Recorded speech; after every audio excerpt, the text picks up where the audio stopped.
One of the hardest transitions that I faced with our twin girls was the day they decided that naps were optional. No, scratch that.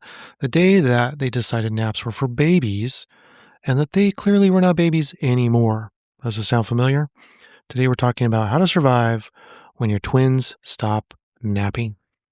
Welcome to the Dad's Guide to Twins podcast, the podcast that'll help you survive and thrive as a father of twins. Now, here's your host, the author of the book, The Dad's Guide to Twins, Joe Rawlinson. Hey everybody, this is Joe Rawlinson. Thanks for joining me today on the podcast. As always, you can find me over at dadsguidetotwins.com, where you'll find tons of resources to help you along your twin parenting journey. Today's show is brought to you by my merch store called twintshirtcompany.com, where you'll find tons of t-shirts designed specifically for you twin dads. We have t-shirts for twin moms, the grandparents, and the twins themselves. Check out all the designs over at twintshirtcompany.com. So if you're in the trenches of the transition right now between napping and no napping for your twins, I feel your pain. That sacred afternoon window when both twins are sleeping simultaneously, it's basically the only thing that helps keep you sane. But here's the good news. You can preserve some of that sanity with a strategic shift away from nap time to what we can call quiet time. According to the American Academy of Pediatrics, most children transition away from regular naps sometime between ages 3 and 5. But with twins, you've got double the fun because they rarely drop naps at the same exact time. With my girls, one started fighting naps around age 3, while our sister happily napped for several months after that. So one twin bouncing off the walls while the other needed to sleep, created quite a daily wrestling match that we were not equipped to handle. The challenge with twins is clearly this, that when one drops their nap, they often wake up or disturb the other twin who still needs to sleep. This is where quiet time becomes essential for both of your twins and your sanity. So how do you even know if your twins are ready to drop naps? So look for some of the following signs.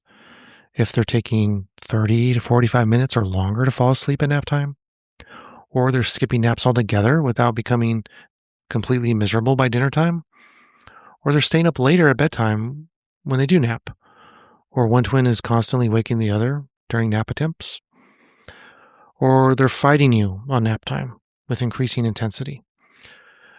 I noticed that with our girls that the non-napping twin would literally stand in her crib singing songs while her sister tried to sleep. Not exactly peaceful rest period that we were hoping for.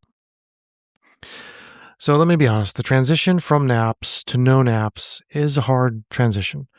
You're losing your break that you had while they were sleeping, and they're losing rest that they still partially need, and so everybody's kind of cranky. So during this transition, you should expect some emotional meltdowns from your twins late in the afternoon, some inconsistency where they're napping some days and other days they're not. You should expect earlier bedtimes. Maybe they're testing some boundaries as they figure out this new routine.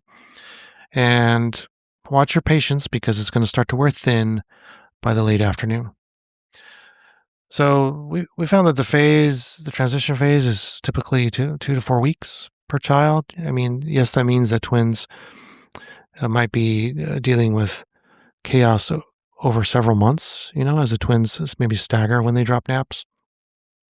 So the key is not fighting the inevitable. Once a twin consistently refuses to nap and isn't melting down every evening, it's time to pivot to quiet time rather than spending 90 minutes trying to force sleep upon them, which is never going to work. So quiet time is a designated period of time, maybe an hour or two, where your twins stay in their room, engaging in calm, independent activities. It's not sleep, but it's not free-range chaos either. So here are some ground rules that worked for us.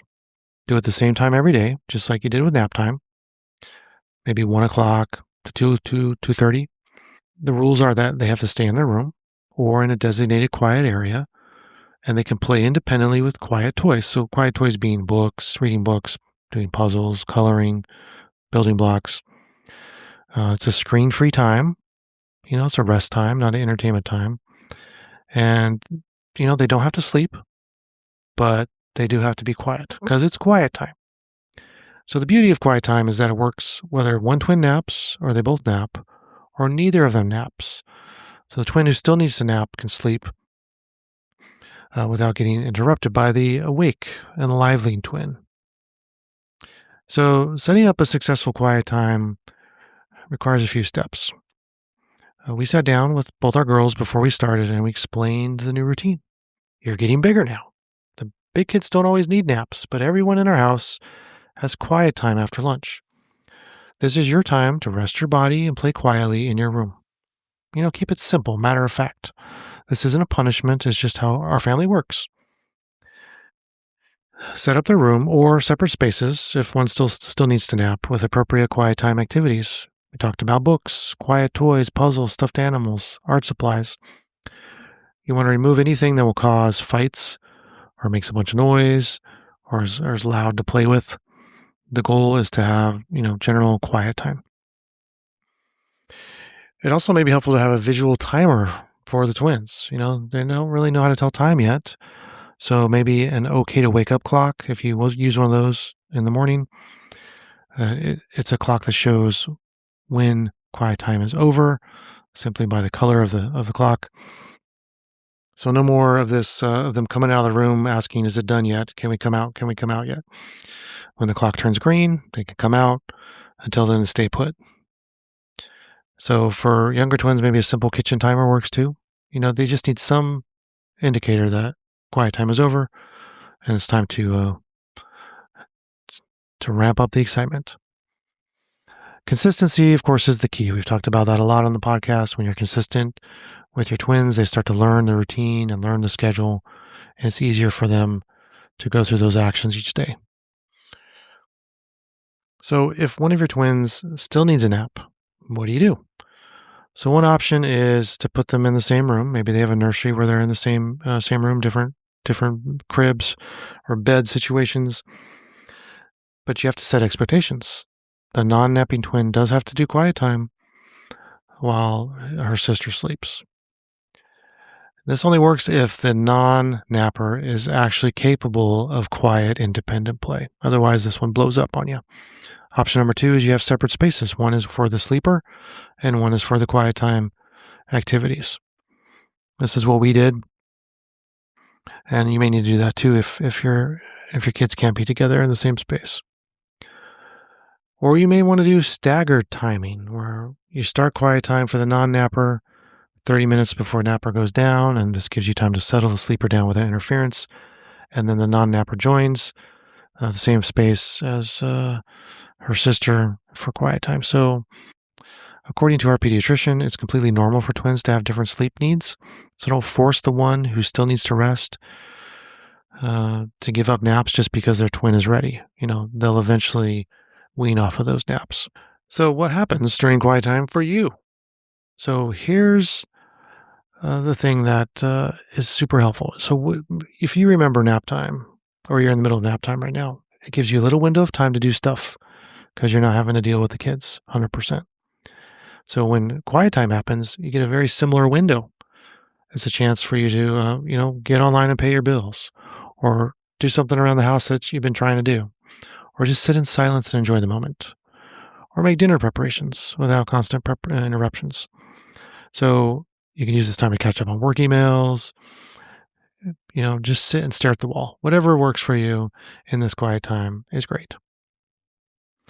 Don't feel guilty about using the time for yourself. Parents need a break too. So what about when there's issues, challenges with quiet time? So what about when the twins keep coming out of their room? The first week, expect this. Walk them back calmly every time without engaging. It's quiet time. Back to your room. Don't negotiate. Don't explain again. Just redirect. They're testing boundaries. But if you're consistent, then they'll stop. So what about if they're fighting with each other instead of playing quietly? That's when you might need to separate them, like we talked about. What if they're destroying their room? Okay, well, sometimes that happens. I know that happened with us a lot when they transition from cribs to beds. Remove anything that can truly be destroyed and only keep, quiet time appropriate stuff there for that time window. What if they're being so loud that you, as the parent, can't actually get anything done? Maybe it's time for a sound machine, like a white noise machine, to help muffle some of that noise. And if one twin is waking the other one up, so say you're trying to the pattern where one twin is sleeping in there and the other twin is just doing quiet time. If the non-napping twin keeps waking up the sleeping twin, you're going to have to separate them for nap/quiet time. So quiet time will not be as restorative for you as nap time was. It just won't be. The twins are awake, they're making some noise. You might need to enforce boundaries a few times, but it's still better than no break at all. So there is one unexpected benefit to the quiet time window for your house and your family. That is that bedtime can get easier. So what we saw is when my girls stopped napping, they were actually tired at bedtime for the first time in months. So no more battles at 9 o'clock p.m. because they generally weren't sleepy because they had napped too much. We did try moving bedtime a little bit earlier in that 6:30 to 7 o'clock window. And the twins just crashed, because they've had a long day. They're tired. So once children drop their nap, they typically need to go to bed 30 to 60 minutes earlier to compensate for lost daytime sleep. So don't fight that. Just embrace the early bedtime. Your evenings will be glorious. Now, when both twins drop naps completely, that's when you try to keep quiet time around as long as possible. Parenting twins is a marathon level exhaustion event. So, you need that little window for your own sanity, but the kids can use some quiet time too. It helps them with emotional regulation, helps reduce overstimulation, gives their brains a break from constant activity. As the twins get older, quiet time became reading time.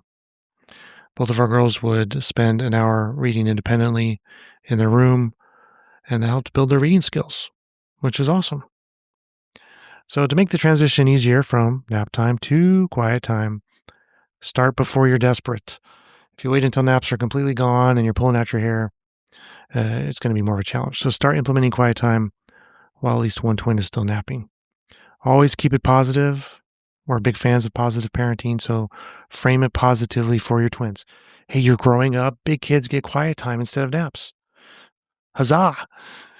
Make it sound like a privilege, not a punishment. Be patient with yourself. The first month is an adjustment for everybody, you and the twins. And celebrate small wins. When they stay in their room for the full quiet time, fantastic. Let's, high five it up. Celebration. So this is a long game. The reality is that losing naps does feel like losing the last shred of personal time in your day. With twins, that feeling is even more intense because you've been running on survival mode for several years.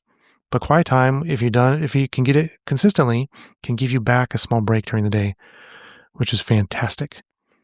My girls are older now, and I look back at that transition from naps to quiet time as one of the harder parenting adjustments, but implementing and sticking to the quiet time was absolutely worth it. It gave us the space we needed to recharge, even if nobody was actually sleeping. So your twins will adapt, you'll adapt, and eventually you'll have a new routine that works for this phase of your twin life. And speaking of twin life, to celebrate the amazing role that you have as a twin dad, as twin parents, you should pick up a t-shirt at twint-shirtcompany.com to celebrate the craziness that we have as parents of twins. These shirts are fun designs, fun to wear out in public. You'll get comments on them. It's going to be great. Head on over to twint-shirtcompany.com. Thank you so much for listening, and I'll see you next time.